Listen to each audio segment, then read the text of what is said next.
75वां साल हम सेलिब्रेट कर रहे हैं। ये शायद पहला मौका है कि 70-72 आर्टिस्ट देहरादून के और विदेश से लोगों ने अपने काम भेजे, पार्टिसिपेट कर रहे हैं। ये कुछ दादा के पुराने स्टूडेंट्स हैं, जैसे मैं हूँ, और आशीष भाई हैं, और कुछ हैं फ्रीलांस आर्टिस्ट, प्रोफेशनल आर्टिस्ट, जिन्होंने आज इस ओकेजन को पॉसिबल किया है। इसको दादा ने 1949 में, जहां आप खड़े हैं, इस जगह एस्टैब्लिश किया था। दादा शांति निकेतन में गुरुदेव रविंद्रनाथ टैगोर के तुरंत बाद के समय में थे।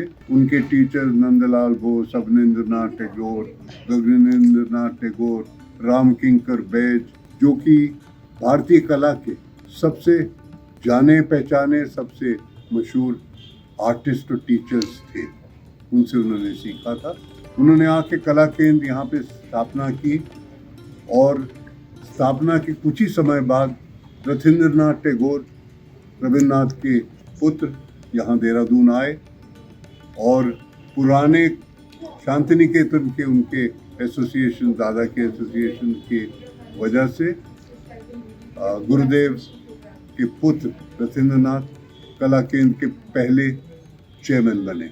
ये संस्था गुरु शिष्य परंपरा पे चली है। ये मेरे गुरु भाई हैं आशीष वरन, ये भी दादा के पुराने स्टूडेंट हैं।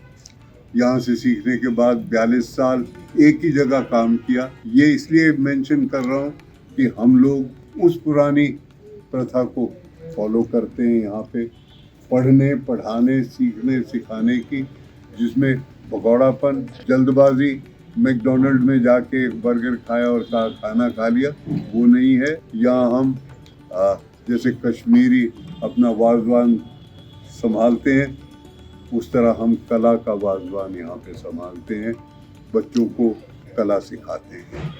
ये 75 सालों का सफ़र आसान नहीं रहा दादा के लिए। एक कलाकार को जितनी संघर्ष कर सकते हैं वो उनको करनी पड़ी। एक तो कोई ऑफिशियल पेट्रनेज नहीं मिलता। आप ऑफिशियल पेट्रनेज की बात करें, आपको आपका ड्यू भी नहीं कोई देता। दादा ने सन 1960-61 में म्यूनिसिपैलिटी ने उनको एक ऑर्डर प्लेस किया था सरदार पटेल का स्टैचू बनाने का।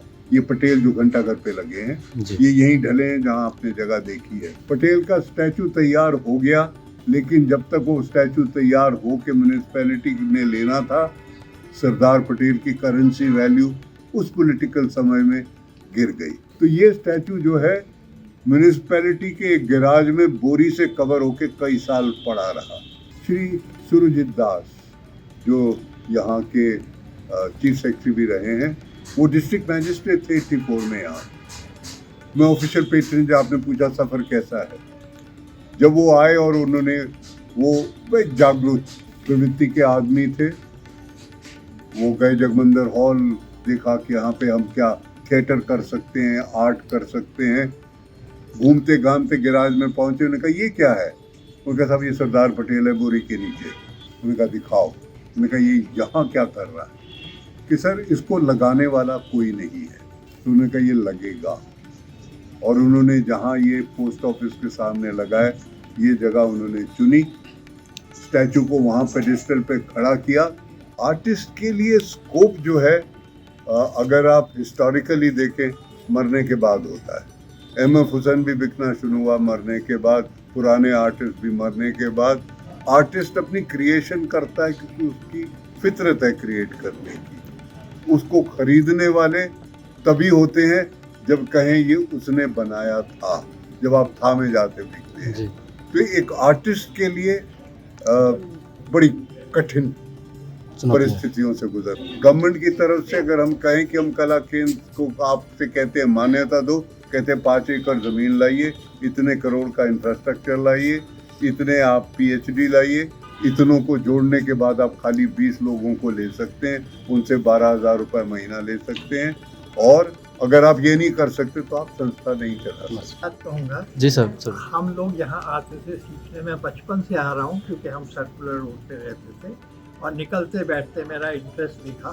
दादा ने, तब से मैं आता था, कभी आया कभी नहीं आया, कभी छुट्टी में आ गया, और जब भी आया उन्होंने मुझे कुछ सिखाया, लेकिन मेरे से कभी एक पैसा नहीं लिया। वाह। पैसे की उनको कोई कोई वो नहीं लालच था। नहीं।